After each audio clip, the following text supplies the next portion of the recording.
mas segue falando ainda do aspecto jurídico, mas do passado das ditaduras, né?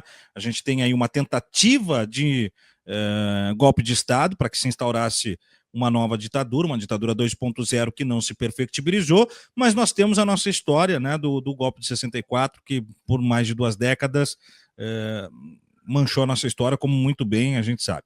O fato é, com o hype, né, com o rabo de cometa da obra do Marcelo Rubens Paiva, que vira filme, que ganha Oscar e tal, se voltou a debruçar-se tecnicamente, historicamente, socialmente sobre os crimes da ditadura, podendo inclusive moralizar aquilo que ficou em aberto no passado, retirando aí os benefícios dos herdeiros aí dos militares e tal. Como é que você vê esse aspecto e se de fato, né, é o filme ou é o golpe que a gente quase tentou ou é tudo isso, enfim?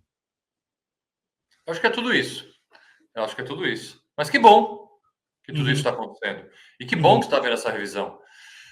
Do ponto de vista histórico, gente, vamos pensar, né? O Brasil, até ontem, viveu uma ditadura, viveu um regime de exceção.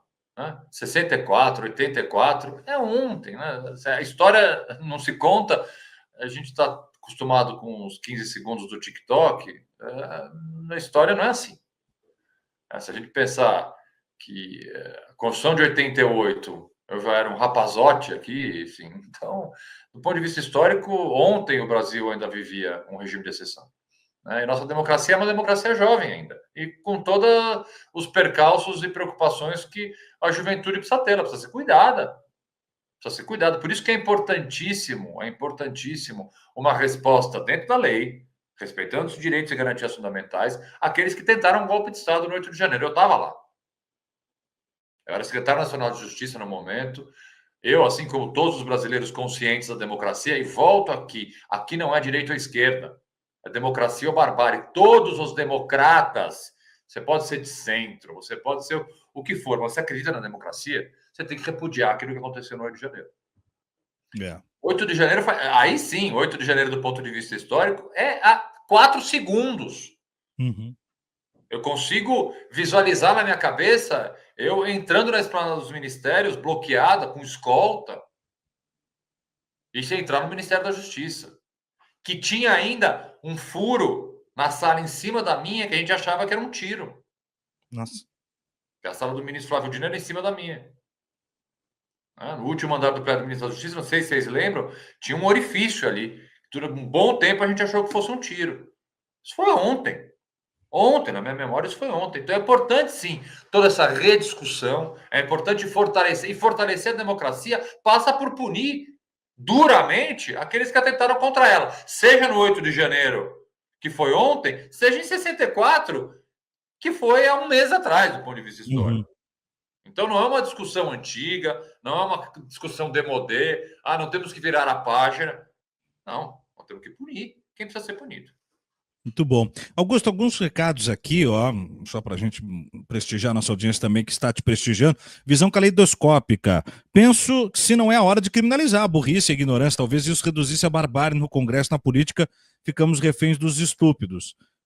Como eu disse, seria no mínimo curioso, né? Direito penal, só falar, direito penal, a gente chama isso de última ratio. Direito penal é a última solução. A gente só tem que envolver o direito penal quando nada deu certo. Então, não é hora de criminalizar por isso. Paulo Paiva, o problema de jogar para o plenário serão as vistas que os 2 ministros defensores do réu vão pedir para atrasar o processo. E aí, Augusto? Isso pode acontecer, é direito deles pedir vista, é regimento do Supremo pedir vista, e a parte da minha resposta é aquela: se atrasar, é liberdade de alguém que está em jogo. Eu não vejo atraso de meses, não estou falando, obviamente, atraso de anos, como algo, se for dentro do Código de Processo, se houver previsão legal, e nesse caso o pedido de vista há uma previsão legal, é um direito. Muito bem. Aqui mais recados, né? A Sônia Mara diz que você é excelente e a Luciana Cobucci pergunta o seguinte: eu posso falar que o Augusto Arruda Botelho é bonito ou está proibido, né? Pode falar, claro. Polêmica de ontem aí. Né? Tem que cuidar, tem que ver se o Gaier permite, viu, Augusto? É O Bolsonaro verdade, não vai ficar bravo. é Olha aqui, verdade. ó, a Susan de Oliveira. Para a eficácia da aplicação da justiça, evitar alimentar polêmica e espetáculo, não é melhor seguir o regramento e manter na turma, então? É que tem fundamento jurídico para levar para o pleno. Ele pode ser afetado, que a gente chama isso. Pode haver um pedido. Existiria fundamento jurídico também para levar para o plenário, tá? As duas possibilidades, ninguém tiraria nada da cartola, né? Por Uhum, chamar assim. Você tem como uhum. sustentar tecnicamente as duas coisas. Muito bom. A Mirtz, o canalha do Bolsonaro está tendo todos os direitos que o Lula não teve. Inclusive, o Augusto citou isso. A Mônica Souto diz que sua análise é excelente. E a última pergunta aqui do Saulo Cruz. Augusto, é possível anistiar crimes contra a democracia? Esse é um exercício de futurologia. Não, eu entendo que não. Esse tipo de anistia discute-se muito, né? Até porque qualquer decisão, seja de anistia ou de indulto, ela é passível de revisão pelo Supremo, o que é, vamos ali, algo que eu tenho muitas reservas, né? Não sei se vocês se recordam, o Supremo, em um momento passado, entendeu que um indulto presidencial não seria possível. Aí é uma discussão técnica muito complexa para a gente fazer, mas eu tenho reservas a esse controle do Supremo em relação a decisões como essa. Mas tudo isso pode passar pelo judiciário, então tem muito chão pela frente. Muito bom. Para a gente fechar nosso papo, Augusto, e te agradecer o tempo destinado a nos atender aqui, daí a gente tirando uns 50 centavos aí para fazer um giro na sua última fala sobre o seu entendimento aí, né, extravasando um pouco do campo jurídico, mais para o campo político, desse momento que o Brasil vive, né? Como você vê o governo federal, esse trabalho aí também da oposição, que hoje tem um líder nessa condição aí de tá com um pouco mais de derretimento, um vácuo da liderança da extrema-direita. Como é que você faz aí um escopo geral do que a gente tem na política de momento, Augusto?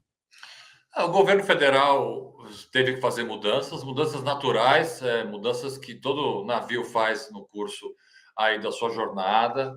Vejo como positivas algumas mudanças que estão sendo feitas. E a gente está se aproximando já, apesar de temporalmente não estar tão perto, mas isso é uma crítica que eu já fiz muitas vezes no passado e reitero essa crítica. É uma preocupação que eu tenho com a política brasileira da gente viver uma eterna campanha, né? Eu Uhum. fazia reiteradas críticas ao governo Bolsonaro, que se assemelhava muito à época ao governo Trump, que depois de assumir o cargo nunca tinha saído de uma campanha.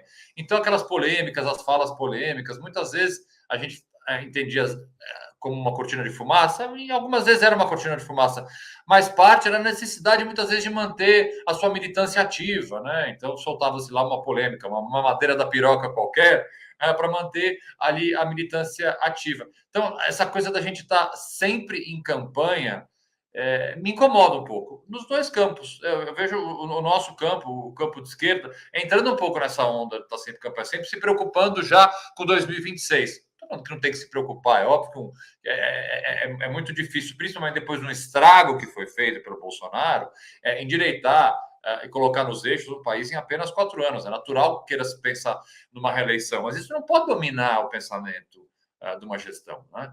Eu tenho um Uhum. receio de que a gente esteja entrando nesse círculo vicioso de sempre só pensar em reeleição muito antes do tempo.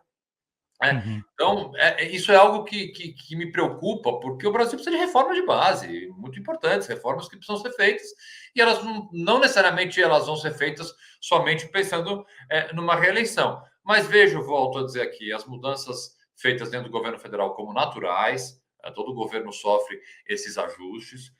Acredito, vou manter bastante defensor e positivo a inteligência, a genialidade do presidente Lula de saber fazer essas reformas corretas no momento correto e aguardar a melhoria que já vem se demonstrando, né? Enfim, redução da fome, diminuição da inflação, enfim, esses indicadores, engraçado, eles ficam em segundo plano, né? A gente às vezes cai em umas polêmicas e aí a esquerda peca nisso, né? A gente quer entrar em umas polêmicas que a direita adora que a gente entra e ao invés de ficar ressaltando os indicadores macroeconômicos tão positivos que o nosso país, principalmente depois da entrada do presidente Lula, tem conseguido.